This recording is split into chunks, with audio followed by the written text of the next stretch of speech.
Hello. Welcome to my channel. कुछ नए topics और देख लेते हैं।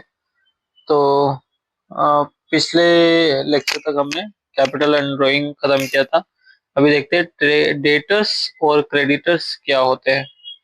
ठीक है, तो मैं सिंपल वे में बता देता हूँ। डेटर्स मतलब क्या, क्रेडिटर्स मतलब क्या। ठीक है, तो डेटर्स मतलब वो पर्सन्स जिनसे आपको पेमेंट आना है, रिसीवेबल से। ठीक है, और क्रेडिटर वो पर्सन्स होते हैं जिनको यू हैव टू पे। ठीक है, तो डेटर्स में कैसा होता है, जैसे आपका कोई बिजनेस है। ठीक है, जैसे हमने लास्ट एग्जांपल लिया था एक्स एंटरप्राइजेस, आप पेन का बिजनेस करते हो। ठीक है, तो आपने किसी पर्सन को, एक्स वाई जेड पर्सन को आपने पेन दिए। ठीक है, पेन सेल किए। ठीक है, उसका कॉस्ट एमआरपी था, सपोज करो 10,000। ठीक है, और ये एक्स वाई जेड पर्सन ने आपको क्या बोला, मैं आपको 15 डेज के बाद पेमेंट करूंगा। ठीक है, तो ये जो 10,000 है आपको पैसा आने वाला, आया है क्या, नहीं आया, आने वाला है, फ्यूचर में आएगा। तो ये आपके रिसीवेबल्स है। मतलब एक्स वाई जेड पर्सन क्या हो गया, आपका डेटर हो गया। आपको एक्स वाई जी पर्सन से पैसा आना है, सिंपल। ठीक है, अगर इसको ही हम अपोजिट कर ले तो,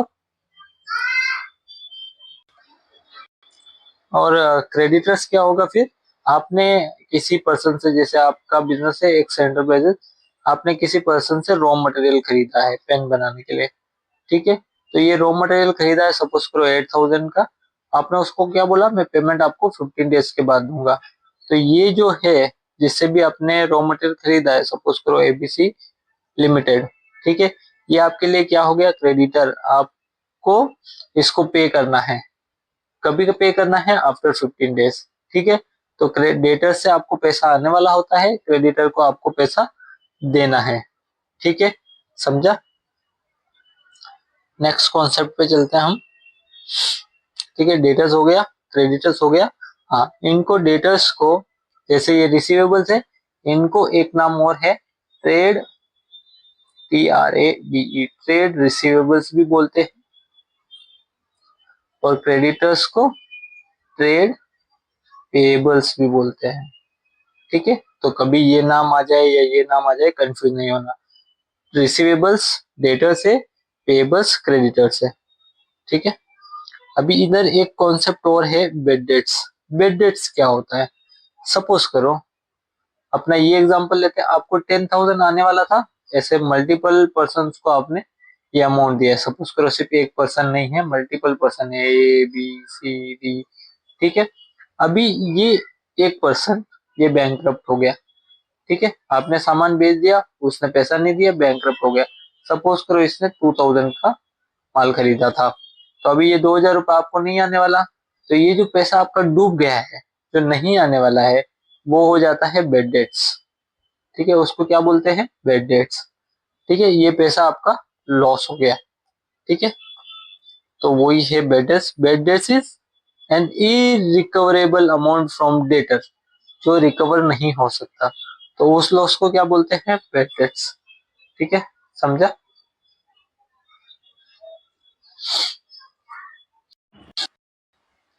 अभी हम एक्सपेंडिचर्स और उसके टाइप्स करते हैं। ठीक है, एक्सपेंडिचर कितने टाइप के होते हैं। ओके, तो types of expenditure, important concepts, काफी यूज होगा आपको। तो सबसे पहले हम ले लेते हैं कैपिटल एक्सपेंडिचर। कैपिटल एक्सपेंडिचर क्या होता है, पहले एक्सपेंडिचर क्या होता है। ठीक है, कोई भी खर्चा आपने किया है, ठीक है, बिजनेस के अंदर, वो एक्सपेंडिचर हो गया। अभी एक्सपेंडिचर जैसे फॉर एग्जांपल, आप एक कंपनी चला रहे हो, आपने कुछ एम्प्लॉयज रखे काम करने के लिए, उनको सैलरी दी। ठीक है, खर्चा हो गया, तो ये एक्सपेंडिचर है सारा।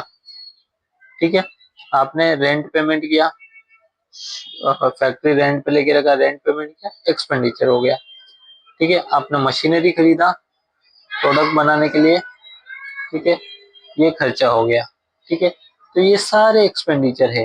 लेकिन इन सब एक्सपेंडिचर का बुक्स ऑफ अकाउंट्स में ट्रीटमेंट अलग अलग तरीके से होता है। अब वो ट्रीटमेंट अलग अलग तरीके से होता है, इसके लिए हमको पहले पता होना चाहिए कि ये एक्सपेंडिचर कौन से टाइप का है, नहीं तो हम वो ट्रीटमेंट गलत दे देंगे, हमको समझेगा नहीं कि क्या करना है फिर। ठीक है, तो अभी एक्सपेंडिचर समझते हैं। सबसे पहला एक्सपेंडिचर है कैपिटल एक्सपेंडिचर। कैपिटल एक्सपेंडिचर क्या होता है? तो कैपिटल एक्सपेंडिचर वो खर्चा होता है जो हम फिक्स असेट अक्वायर करने के लिए करते हैं। ठीक है, फिक्स असेट अक्वायर करने के लिए करते हैं, या ऐसा खर्चा जिससे ये फिक्स असेट का लाइफ इंक्रीज हो जाए। जैसे फॉर एग्जांपल, आप गाड़ी के बिजनेस में है, सपोज करो आपके पास बहुत सारे ट्रक है। ठीक है, आप ट्रक रेंट पे चलाते हो। ठीक है, माल सप्लाई करते हो आप आपके खुद के ट्रक से। ठीक है, जैसे आप ऑर्डर आता है तो अपना ट्रक बेचते हो, सामान वहां से लोड करते हो, फिर जहाँ पे भेजना वहां पे जाके अनलोड कर देते हो, तो आपके ऐसे मल्टीपल ट्रक्स है। ठीक है, तो अभी ये ट्रक जो है आपके लिए क्या हो गया, फिक्स असेट हो गया। फिक्स असेट क्या होता है, ऐसा असेट, ऐसा प्रोडक्ट या ऐसा मशीनरी, कुछ भी आइटम जिससे आपको फ्यूचर में बेनिफिट्स आने वाले हैं। जैसे आज आपने ट्रक खरीद लिया, ठीक है, अभी इसका बेनिफिट्स आपको जब तक ट्रक चलता रहेगा तब तक मिलता रहेगा। ठीक है, तो आपको फ्यूचर बेनिफिट्स मिलेगा, इसी से आपका धंधा चलेगा। ठीक है, तो ये सारे जो होते हैं, जैसे कोई मशीनरी हो गया, अभी आपका अगर ट्रक का बिजनेस है तो ये ट्रक आपके लिए असेट हो गया, इसका फ्यूचर बेनिफिट मिलता रहेगा कंटिन्यूअस बेसिस पे। ठीक है, या जैसे ये आपके एग्जांपल में ट्रक हो गया फिक्स असेट। फिर मैंने क्या बोला, और ऐसा कोई खर्चा आपने किया जिससे वो असेट की लाइफ इंप्रूवमेंट हो जाए। ठीक है, जैसे इसका इंजन खराब हो गया ट्रक का, तो इंजन खराब हो गया तो अब ये ट्रक किसी काम का है क्या, नहीं, चलेगा ही नहीं। तो आपने फिर क्या किया, नया इंजन लगवा दिया इसमें। तो नया इंजन लगवाने से क्या हो गया, ये ट्रक की लाइफ बढ़ गई। अभी ये जब तक नया इंजन चल रहा है तब तक चलेगा। तो ऐसा कोई खर्चा जिससे आप कोई असेट एक्वायर कर रहे हो, ठीक है, या वो असेट की, फिक्स असेट की लाइफ इंप्रूव हो रही है, तो वो सारे खर्चे कैपिटल एक्सपेंडिचर हो गए। ठीक है, अब रेवेन्यू एक्सपेंडिचर क्या होता है,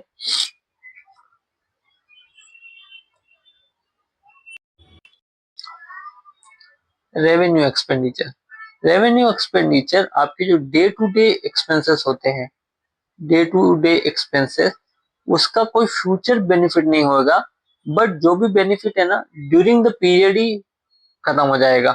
जैसे जैसे फॉर एग्जांपल सैलरी हो गया। ठीक है, सैलरी आपको हर महीने देनी पड़ेगी।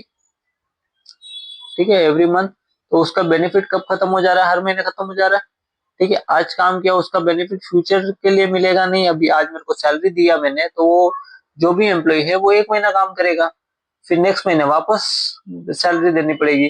तो कंटिन्यूअस बेसिस पे उसका बेनिफिट नहीं मिल रहा है, एक शॉर्ट पीरियड के लिए बेनिफिट मिल रहा है, और वो पीरियड जनरली अकाउंटिंग में हम 12 मंथ देखते हैं। ठीक है, तो जो भी एक्सपेंडिचर है जिसका benefit with in the year मिलने वाला है, with in the 12 month of period मिलने वाला है, वो सारे एक्सपेंडिचर रेवेन्यू एक्सपेंडिचर हो गए। तो ऐसे सैलरी जैसे हो गया, रेंट हो गया, एवरी मंथ मेरे को रेंट देना है, या मैंने इंश्योरेंस किया, 1 साल में एक बार होगा, जैसे फैक्ट्री का इंश्योरेंस कर दिया, तो उसका बेनिफिट वो पर्टिकुलर 1 ईयर के लिए है। ठीक है, उसका बेनिफिट 1 साल के बियॉन्ड नहीं जाएगा। ठीक है, तो वो सारे एक्सपेंडिचर मेरे रेवेन्यू एक्सपेंडिचर हो गए, जिससे मेरे को फ्यूचर बेनिफिट नहीं मिल रहा है, या कोई फिक्स असेट में एक्वायर नहीं कर रहा हूँ। तो समझे basic difference capital expenditure revenue expenditure में क्या होता है। एक और एक्सपेंडिचर होता है, उसको बोलते हैं डेफर्ड रेवेन्यू एक्सपेंडिचर। ठीक है, अब ये क्या होता है deferred revenue expenditure. Deferred revenue, जैसा नाम आपको लग रहा है, ये रेवेन्यू एक्सपेंडिचर ही है। ठीक है, इसका नेचर पूरी तरीके से रेवेन्यू एक्सपेंडिचर होगा, बट इसका बेनिफिट एक पीरियड के बियॉन्ड चलेगा। अभी एक पीरियड मतलब 12 मंथ का पीरियड, उसके बियॉन्ड इसका बेनिफिट मिलेगा। जैसे मैं एग्जांपल देता हूं, आपने कोई एड करवाया। ठीक है, जैसे एक पेप्सी कंपनी है, उसने सपोज करो कोई सेलिब्रिटी हायर किया, जैसे सलमान खान, उससे ऐड करवाया, बहुत हेवी एक्सपेंडिचर आपने कर दिया उसके ऊपर, ठीक है। तो एक एड का सपोज करो उसने 20 करोड़ चार्ज कर दिए, ठीक है, 20 करोड़ चार्ज कर दिया सेलिब्रिटी ने, तो ये एड का बेनिफिट कब तक मिलेगा? जब तक टीवी पे चलता है, या वो टीवी पे नहीं चलता है तो भी लोगों के दिमाग में एक इमेज बन जाती है उसकी। तो ये ऐसे टाइप के जो एक्सपेंडिचर होते हैं, हेवी एक्सपेंडिचर, उसका बेनिफिट एक पीरियड से ज्यादा पीरियड में चलता है, 1 साल से ज्यादा साल में उसका बेनिफिट मिलता रहता है। बट है वो रेवेन्यू नेचर का ही एक्सपेंडिचर। जैसे एडवर्टाइजमेंट जनरली छोटे पीरियड के लिए होना चाहिए, बट क्योंकि आपने इतना हेवी इन्वेस्टमेंट किया है कि उसका बेनिफिट मल्टीपल ईयर्स में मिलेगा, तो वो सब एक्सपेंडिचर को हम डेफर्ड रेवेन्यू एक्सपेंडिचर बोलते हैं, ठीक है। तो ये एक बार देख लो, इसमें डेफर्ड रेवेन्यू एक्सपेंडिचर में बता देता हूँ वापस, an expenditure which is basically revenue in nature but benefit of which is not exhausted with in 1 year is called deferred revenue expenditure.